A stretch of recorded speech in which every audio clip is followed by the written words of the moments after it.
Hey guys, what's going on? So in this video, what I want to do briefly is just go over what I feel is the best study strategy for the two most important multiple choice exams that you're going to take.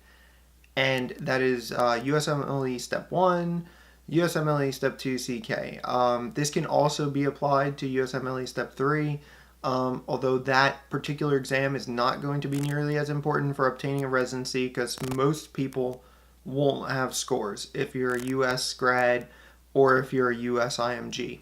You likely won't have your scores back in time, so a lot of the choices of residency positions will be based off of your scores on Step 1 and of course Step 2 CK and CS, but that's a different story that I'll cover in a different video.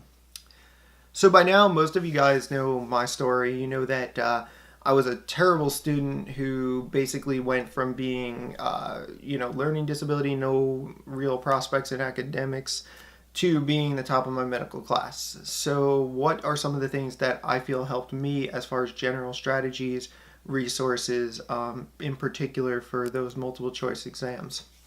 I would say that the first thing you need to do is set up a schedule. There's multiple different resources out there for schedules. You can have someone put a schedule together for you, but I will detail more so what I think is the best strategy for putting a schedule together, and that you should probably make your own based on your study style, based on the time it's going to take you to complete the tasks that I'm going to recommend. So first you need to be clear about how much time you need to do this studying, right? That's the first thing. The second thing is we all know UWorld Question Bank. There's no better single resource than the UWorld Question Bank. It's probably the only thing that anybody studying for these exams agrees on. So people have different ideas about what the best review book is, and I actually just leave that up to the individual person. I believe if you like first aid, great. And I recommend first aid for Step 1 studying because it's more of a memorization based exam. So on an exam like Step 1, it's factual based. You need to memorize a lot of information, and they could ask you any question, whether it's clinically relevant or not. And that strategy changes a little bit on Step 2 CK, where now it's clinical knowledge. It's what's clinically relevant for you to know. With that said, I prefer Kaplan's course and videos along with the UWorld Question Bank to supplement your knowledge. I believe Kaplan provides more detail. I mean, even for Step 1, Kaplan provides more detail than, say, it's a better, more, in my opinion, comprehensive review of the material. However, you probably won't have time to complete it all. You'll likely have somewhere between 6 to 8 weeks for both of those tests, Step 1 and Step 2 CK, to do your studying. So you really need to start using that particular resource a little bit earlier in your study period if you're going to choose Kaplan Step 1 resources or Kaplan Step 2 CK resources. However, my recommendation remains the same. I think Step 1, it's first aid, and for things like Step 2 CK, use Kaplan throughout the year. So start very early in your clerkships and read the books, watch the videos, read the books again, do the corresponding questions in UWorld, and that should give you a really good basis. And then when you go to do the final review, you can choose another review book like Conrad Fisher's book for Step 2 CK, Master the Boards, or DIT, or whatever you want. Really, again, I'm not that big on saying what resource is the best because none of them are the best. They all have holes in your knowledge base. You'll miss things from every single choice. But the one thing that we all agree upon is definitely UWorld. And I recommend people make 2 to 3 passes on that. Maybe one initial pass doing the questions at about a rate of 1 minute in tutor mode and do them by section. Then the second and third pass being a read through where you've already highlighted the important details that would have got the question right for you if you got it wrong, or just the important details if you got the question right that you think you need to know for the actual exam. So that's how I would use UWorld. So that would be my recommendation on that. So how do you begin this whole process? What's the basic layout? How do I get a schedule? How do I figure out where I'm at? How do I gauge whether or not I'm in a good place or not? And that's what I'm going to cover right now.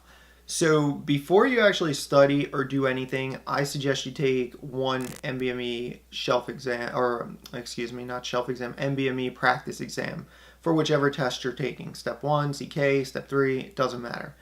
Take one, See where you're at. This is not a big deal. Don't get too caught up in saying, "Oh, I didn't get a great score," blah blah blah. All it does is gauge where you're at. It's a sort of your starting point. You need to know where you're starting from. So take that exam, do it under exam setting conditions, do it with the timer. Don't look up answers, don't try to figure things out, and don't bother necessarily reviewing these exams for like the questions, because they don't actually give you the answers when you purchase them. They just are kind of a gauge. I only use them as a gauge. Where am I at? Am I getting the knowledge I need? Am I answering most of the questions correctly? If I am, then I'm great. If I'm not, well, now I know what I have to work on at least, because they do break it down by section. So that's step one. If you scored really high on that NBME, then your fundamentals are good, and I would only read the review book of your choice one time. Make one, really thorough pass on it. Make sure you memorize as much as you can, etc. And then, do the U World as outlined, as I'm going to outline in a couple minutes. With that said, if you fall into the category that most people fall into, which is that maybe you did okay, but you didn't get the score you're looking for. Maybe you want a 260, maybe you want a 250. Whatever it is, you're just not quite at the level you want to be at. Maybe you got a 220 on the first pass. Okay. So that's where almost everybody else is going to fall into, what category everyone else is going to fall into. This is just basic. So let's see. Choose a resource would probably be your next best step. You need to figure out what review book you're going to use. Again, Master of the Boards, Kaplan, First Aid, any other number, DIT, whatever you want. I really don't care. I don't think it matters that much, because again, there's going to be gaps in your knowledge regardless of the choice of review book that you go for, because none of them are totally comprehensive. To me, the most comprehensive, again, is Kaplan books. If you're looking for just the details, First Aid, again, is always a good way to go. So my strategy for the review book, if you fall into a category, if I didn't score as well as I want, I'd like to do better, would be first pre-read the notes, make a fairly quick pass, just read, don't try to memorize too many details. And I like videos. I'm a video guy. I feel like it helps me stay more engaged. It helps enhance the learning. There's a little more explanation when there's videos that accompany the lectures. So I would suggest you watch the videos next. After watching the videos, I'd suggest you make one more pass, one more read through the lecture notes. And that covers your 3 passes through the lecture notes. Now the next step is how to use UWorld efficiently. So what I would do with the UWorld question bank is I would do it by section in tutor mode, but I would time myself, especially on my first pass through the information, through the UWorld questions. I would allow 1 minute per question and do 10 questions, and then go back and review for about 2 to 3 minutes, depending on how long it takes you, to kind of get a sense of what you got wrong, why you got it wrong, and what you could have done to get it right. What in the question stem, or what in the answers, or what in the explanation would have given you the knowledge to make the necessary correct choice. So that will help you when you're studying, and when you go back to review these questions 2 more times. After you finish, you can time yourself on all of these things. So time yourself on the reading, time yourself on the video watching, time yourself on the second read through the notes, and time yourself on the questions. What that allows you to do is essentially see where you're at time-wise. How much time am I going to need to complete the task that I'm trying to complete, right? And that will allow you to now set your study schedule. You'll say to yourself, okay, I need X amount of time to read, X amount of time to do these questions, X amount of time to review, and I can say grand total, how many hours do I need to do this to complete these goals, and what amount of time do I have left in my schedule to finish this. So how many weeks of free time do I have to study for these exams? So that becomes your next step and allows you to set the schedule. Now, what I would do after you've done the reading, after you've calculated, after you've done the questions and everything, I would then go back and review the questions again and read the notes one more time at a much slower pace. So I would maybe take 3 to 4 minutes per question on UWorld to review. And during that process, I would highlight anything that would have got you the answer right that you didn't know, gaps in your knowledge. Try not to highlight entire paragraphs. Try not to highlight everything that you know is in the question, because it may all seem like it's relevant, but try to focus on the most important things that would have helped you get the question right. So that's how I would approach that.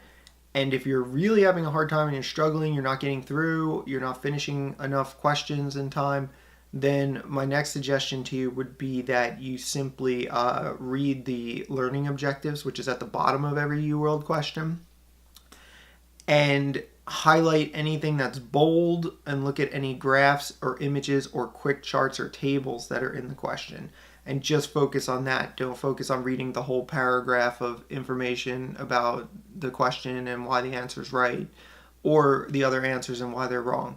So if you're struggling with time, that's a strategy that helps you with your time management. In the end, a couple of caveats. One is the biostats section. If you're taking step 1, use the first aid for biostats. If you're taking step 2, you can reread the step 1 first aid section on biostats.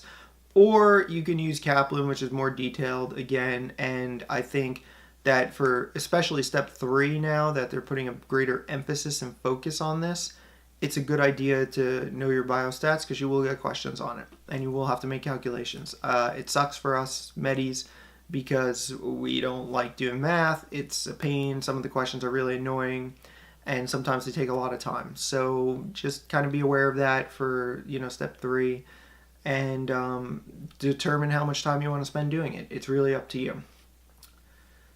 So the next strategy is sort of using the concept of spaced repetition, which there's plenty of videos out there about what spaced repetition is, so I'm not going to really go over that.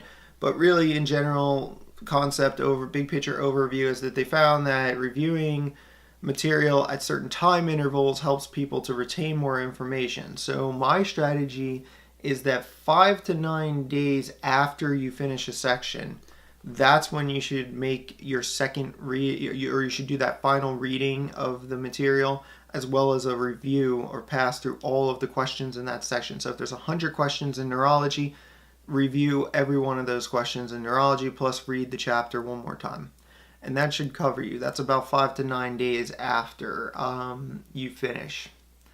And then you allow yourself a little more time to review during that process. That's where you want to retain more of the information from the reading, as well as you want to know more of the information from the questions and take a little bit more time there. So that's how I would approach that. Now, the final recommendation is how to use the MBMEs and how many should you do. Well, we agree, or at least I believe, you should do that first one as soon as you start studying. Know where you're at, get a gauge, figure it out, see where you're weak, see where you're strong, tailor your studying accordingly. I also like to do one in the middle of my studying, so about halfway through my study period. So if it's 6 weeks of study period, I'll do it 3 weeks out, and I'll take a test.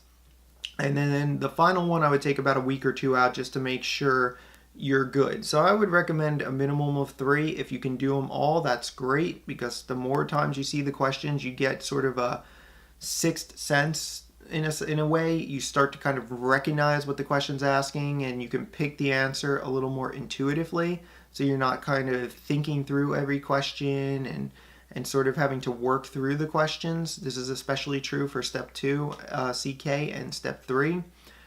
The less of that you have to do, the better you'll do on the exam. You sort of develop an intuition for what the right answer is.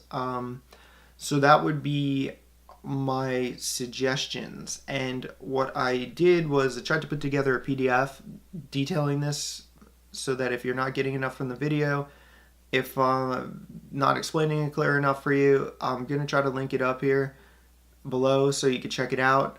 Feel free to have the copy. It will, hopefully serve you well. And, again, feel free to be open-minded and tweak it as you see fit. These are my personal strategies. This is what I use to do well in the exams. But everybody's different, every learner's different, and that's why I definitely allow flexibility in, resources and timing and all those things that really go into studying for these major exams.